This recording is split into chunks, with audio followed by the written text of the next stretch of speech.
Hi, if you're a new YouTuber or a content creator in 2025, maybe you just picked up a new camera like a Sony or a Fujifilm or a Canon camera, and you're looking to take your boring, flat, colorless profile like this one to a more cinematic, vibrant, and cooler looking color profile, just like your favorite content creators, then you came to the right place. Today I'll be showing you how to do exactly that in DaVinci Resolve.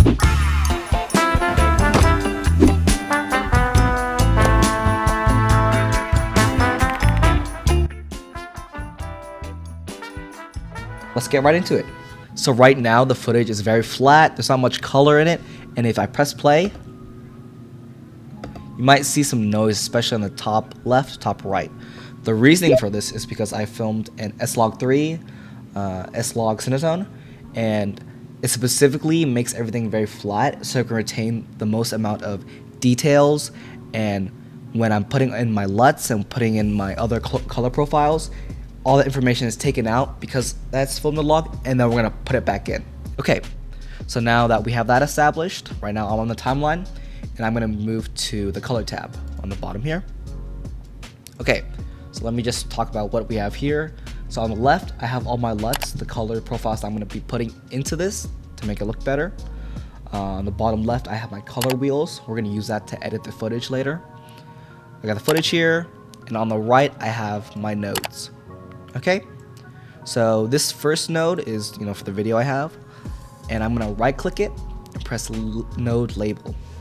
Gonna name that CST, and CST stands for color space transform. We're gonna turn this flat looking log color profile into a Rec 709. And what Rec 709 is a standard color profile that a lot of people use. Okay, so on the right here, I have my effects tab. I already typed in color, but I'm gonna act like I didn't do that. Color space transform, I'm gonna have that, click it and drag it onto my CST node. Okay, so on the right, now it opens up the color space transform. So I know for mine, I'm gonna go down and press Sony S Gamut 3 Cine. For input gamma, it's gonna be S-Log 3, and that already changed the color profile a little bit. Output color space, that's gonna be Rec 709. And then for output gamma, this is pretty important. So you could either put it to gamma 2.4, or I could change it to Rec 709. And I just want to highlight this specifically. If you're editing on a Windows computer, you'll be going through Rec 709. But if you're editing on a Mac computer or Apple computer, then you'll be changing that to Rec 709A. Okay? So right here, this is Rec 709.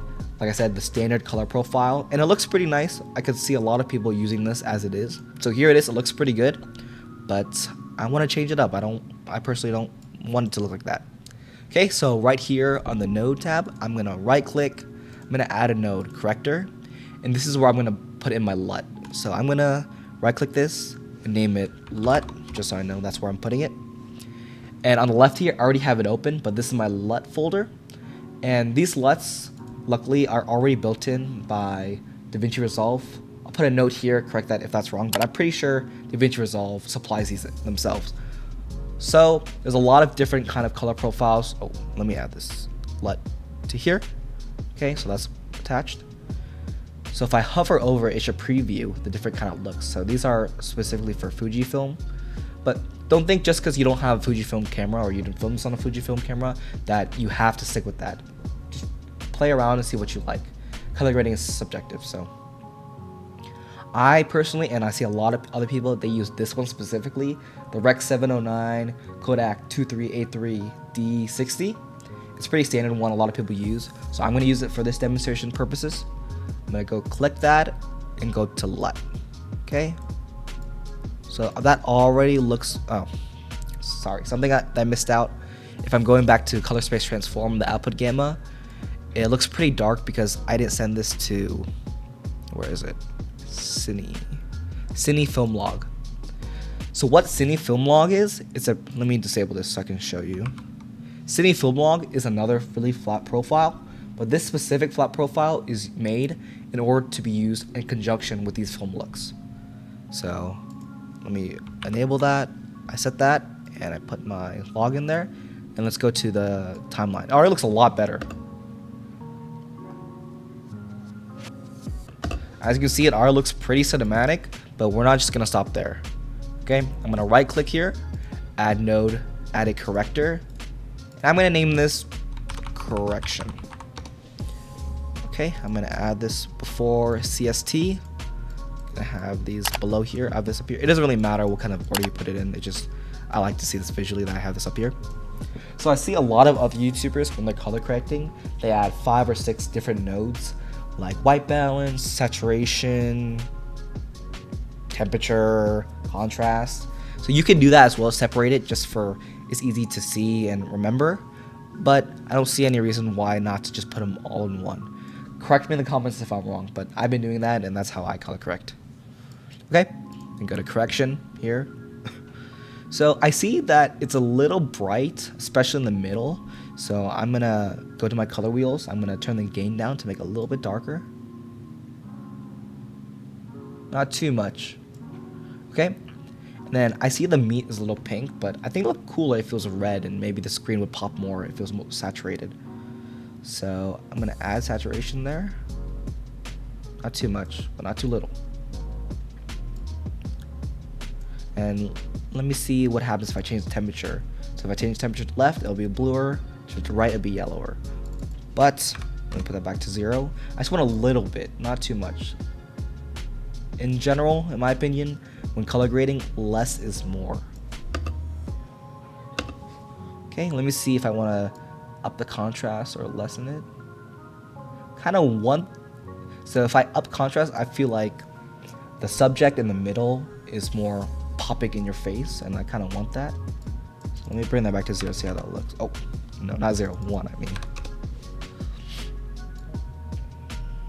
Add a little bit of contrast. Let me see how that looks.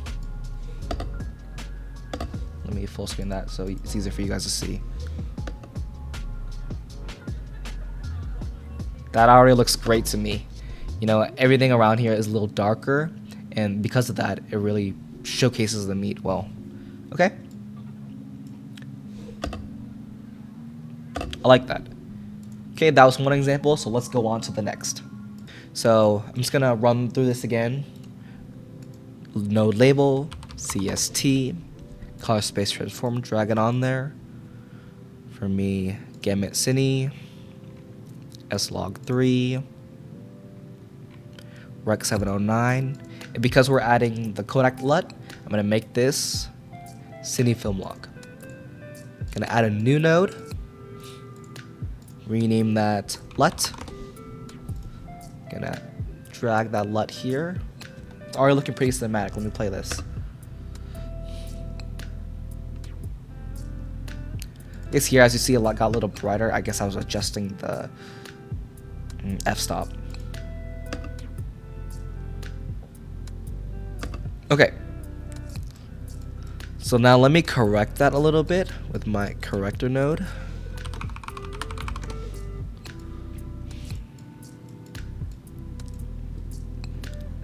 Let me bring the brightness down, because the entire shop is pretty white, so it's a little bright.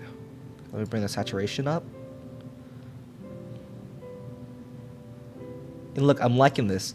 In the back there's figures, and here there's a little nice green tint, and it's looking really nice. But as I bring the saturation up, I mean the skin tone also gets more saturated, and of course we don't want that. We want it looking as natural as possible. So something great that DaVinci Resolve recently added in is if you go to here, color slice, you can play around the skin tones. So oh my gosh, sorry. I want a little more natural looking, and that's more around where her skin tone looks like, so that looks good. I'm gonna make it a little darker, more cinematic looking. Let me see if I want to play around the temperature. Actually, really don't want to. I like how it looks. Maybe a little bit of a warmer tone. That's fine. Okay, so now something different that I want to showcase with this clip. If you go to library and type in glow, I'm going to add this glow to the LUT here. Alright, and what glow does specifically is any highlights in the video, it'll give it this cool bloom effect. Makes it look very misty and very dreamy. And I see a lot of YouTubers using that. A lot of content creators like to add that kind of look in, and I personally like it myself. So let me just play around with this a little bit. I'm gonna Make the shine go up a little bit. And where is the spread? No, I don't want the red spread. Okay, the normal spread. Some more. Okay, this is a little much.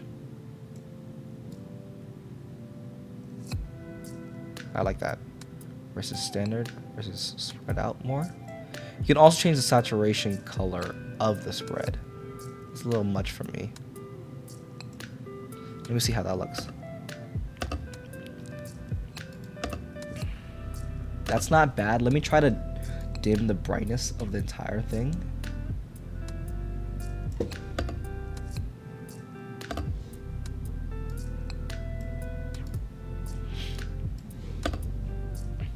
Yeah, so as you can see, it's more of a very dreamy look with the highlights bloomed. Okay, let's move on to our last clip. So I'll just do it one more time. Node label, CST. And I'm just doing this for example purposes, but if you wanted, you could just copy the nodes and the color profile from the other clip and paste it onto the same clip. But like I said, I'm just doing it to show everybody for repetition purposes. Color space transform, Cine, S-Log3, Rec 709, then Cine film log. Okay.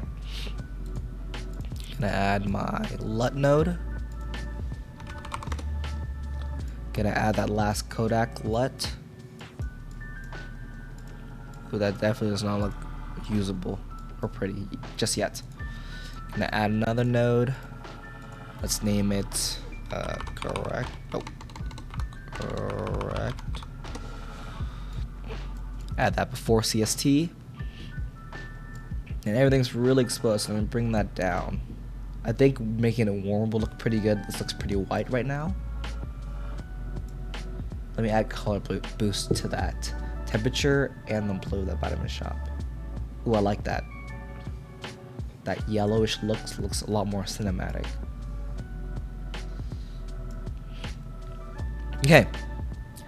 Let me see how that looks. Not bad, I like it a lot. Oh, as you can see, it gets darker. I was messing around with the f-stop again, I believe. But I think I made it too dark for that. So in the beginning, it looks pretty good. Let me cut that to where I like it. Around there. Okay. So let's go ahead and use the glow again. I'm going to add that glow effect to my LUT.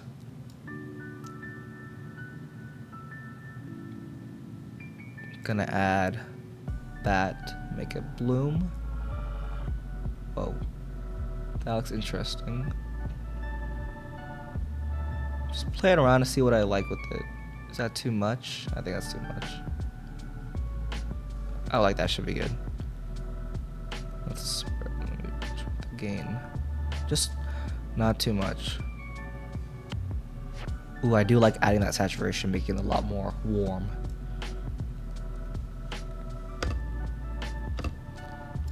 Okay. Of course, I was hand filming this, so I think it's a little bit shaky. So let me add stabilize function in DaVinci Resolve.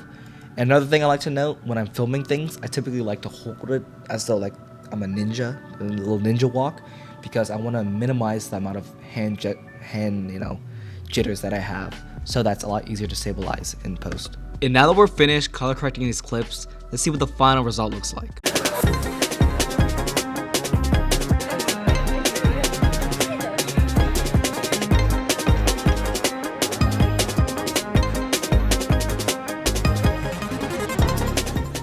I think I'm going to end the video here. Thank you everybody so much for watching. I'm not a pro cinematographer. This is just how I personally color grade my videos. And if you have any more expertise or tips, please leave them below in the comments. I'm going to create this video as a little community where we can help each other get better at color grading. So please like, subscribe, especially if you like color grading and cinematography videos like this. And I'll see you next week for another video. Peace.